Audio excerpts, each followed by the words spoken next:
Hello, dear student friends. Dr. Bapuji Salunkhe, Institute of Engineering and Technology, Kolhapur, welcomes you all to e-learning platform. This is Science and Humanities Department.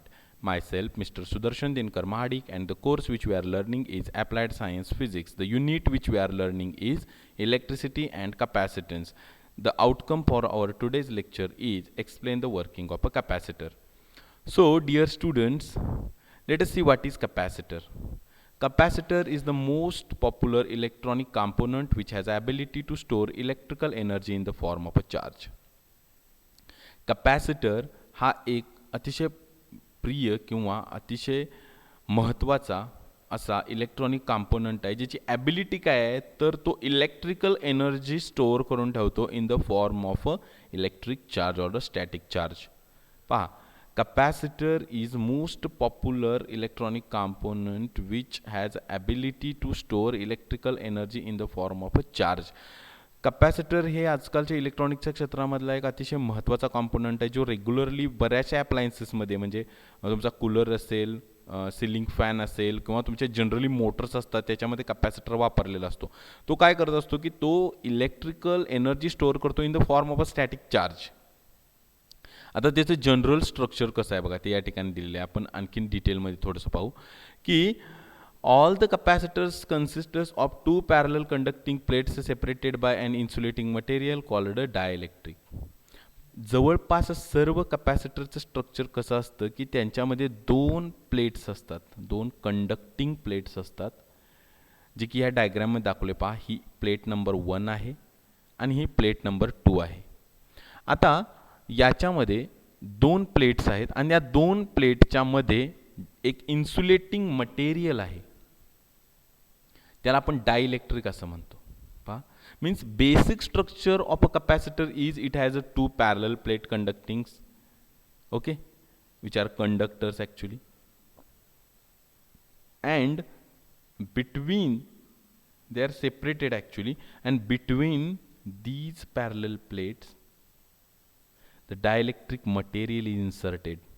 पहा, आणि या दोन प्लेट्समधून lead बाहेर काढलेले आहेत for the purpose of connection. बघा, ह्या प्लेटमधून हे एक टर्मिनल बाहेर काढलेलं आहे आणि या प्लेटमधून हे एक टर्मिनल किंवा लीड बाहेर काढलेलं आहे इथून for the purpose of a connection. आता हे डायइलेक्ट्रिक मटेरियल कोणकोणते आहेत पहा, म्हणजे ह्या दोन प्लेट्समध्ये हे जे डायइलेक्ट्रिक मटेरियल टाकलेले आहे ते कोणकोणते आहेत बघा, की हे असू शकतं, एक तर बेसिकली एअर असू शकते किंवा mica, glass, paraffin, paper, different kind of oil और rubber. these materials can be used as a dielectric in this capacitor. These are symbol of capacitor. Fixed capacitor means whose value can't be changed. ह्या कॅपॅसिटरची value change होऊ शकत नाही, change करू शकत नाही. they are polarized capacitors, plus and minus terminals. And variable capacitor means the capacitor whose value can be changed. Okay, now what is capacitance? The capacitance is defined as the ability of a capacitor to store the electrical energy in the form of static charge. आपण पाहिलेलं आहे की capacitor हा electrical energy in the form of a static charge तो store करत असतो, बरोबर आहे. परंतु एखाद्या कॅपॅसिटरचं मेजर म्हणजे त्याची ॲबिलिटी सांगण्यासाठी जी टर्म वापरली जाते त्याला म्हणतात कॅपॅसिटन्स.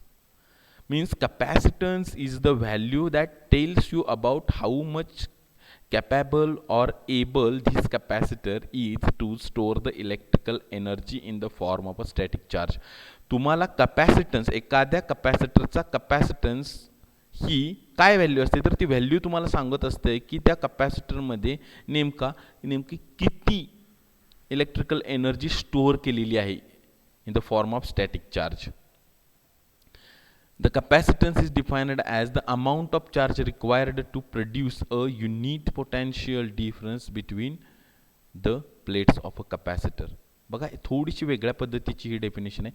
हे तुम्हाला काय सांगत असतं, कॅपॅसिटन्स ही सुद्धा व्हॅल्यू तुम्हाला काय सांगत असते बघा, की एखाद्या कॅपॅसिटरमध्ये त्या दोन प्लेटच्या अक्रॉस युनिट पोटेन्शियल डिफरन्स तयार व्हावा. म्हणजे वन समजा एस आयमध्ये आपण विचार करत असेल तर 1 वोल्ट इतका पोटेन्शियल डिफरन्स तयार व्हावा म्हणून किती चार्ज त्या डायलेक्ट्रिक मटेरियलमध्ये स्टोअर केला गेला असला पाहिजे. हीच डेफिनेशन थोडीशी इलॅबोरेट करूया आपण आता. The capacitance C of a capacitor is defined as the ratio of magnitude of charge on either conductor to potential difference between the conductors किंवा plates. कंडक्टर म्हणजे काय? प्लेट. ओके. आता इथं फॉर्म्युला दिला आहे. So very basic formula here. C is equal to Q upon V.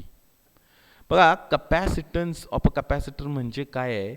Simply तर त्या कपॅसिटरमधील दोन प्लेट्स मधल्या कुठल्याही एका प्लेटवर किती चार्ज आहे किंवा त्या डायलेक्ट्रिकमध्ये किती चार्ज स्टोअर केलेला आहे per unit voltage across that capacitor or between these two plates. बघा capacitance of a capacitor measured in farads ते दिलं आहे C. Charge stored measured in coulombs हा चार्ज कुलममध्ये आणि voltage across capacitor measured in volts. म्हणजे त्या कपॅसिटरच्या दोन प्लेटच्या अक्रॉस किती व्होल्टेज आहे ते म्हणजे V आणि किती चार्ज स्टोअर केले गेलेला आहे तो म्हणजे V. Q अपॉन V याचं गुणोत्तर म्हणजे simply capacitor. The capacitance is measured in a unit farad. Okay. न आता आपण बघूया 1 फॅराड म्हणजे नेमकं किती. 1 farad capacitance is defined as the capacitance which needs a charge of 1 coulomb to obtain a potential difference of 1 volt across its plates. बघा 1 farad capacitance म्हणजे त्या कपॅसिटरमधील दोन प्लेटच्या अक्रॉस 1 वोल्ट इतका पोटेन्शियल डिफरन्स तयार होण्यासाठी जर 1 कुलंब इतका चार्ज स्टॅटिक चार्ज तिथं स्टोअर करावा लागत असेल त्या केसमध्ये त्या कपॅसिटरवरील जो चार्ज आहे तो किती आहे म्हणायचा. सॉरी ती कपॅसिटन्सची व्हॅल्यू किती आहे म्हणायचं तर 1 फॅराड इतके. पहा if you want to produce potential difference of a 1 volt across the plates of a capacitor and if for that purpose you need a charge of 1 coulomb, in that case the capacitor has a value of 1 farad. Okay. परंतु आपल्या practical पर्पजेससाठी 1 farad ही खूप मोठी value आहे लक्षात घ्या. म्हणून आपण बघत असू तर आपण जे कपॅसिटर यूज करतो त्याच्यावर बऱ्याचदा मायक्रो फॅराड किंवा नॅनो फॅराड अशा व्हॅल्यूचे ते असतात. ठीक आहे. म्हणजे large value 1 farad is a way too much large value for practical purposes. Let us look at one example here. A capacitor of a capacitance 5 microfarad is connected to a 6 volt supply. Calculate the charge on the capacitor. म्हणजे आपल्याला असं सांगण्यात आलेलं आहे की एक capacitor ज्याची value 5 microfarad इतकी आहे त्या 6 वोल्टच्या बॅटरीला लावून ठेवलेला आहे. तर त्या कपॅसिटरवर किती चार्ज असणार आहे सॉल्व करूया आपण. बघा काय काय दिलेलं आहे सुरुवातीला. Given C is equal to 5 microfarad. Micro means 10⁻⁶ आणि व्होल्टेज किती व्होल्टेजचा सप्लाय आहे त्याला 6 व्होल्टचा आहे. मग आपल्याला कॅल्क्युलेट करायला सांगितलं की अशी सिच्युएशन जर असेल तर मग किती चार्ज आहे असेल सांगा त्या कपॅसिटरमध्ये.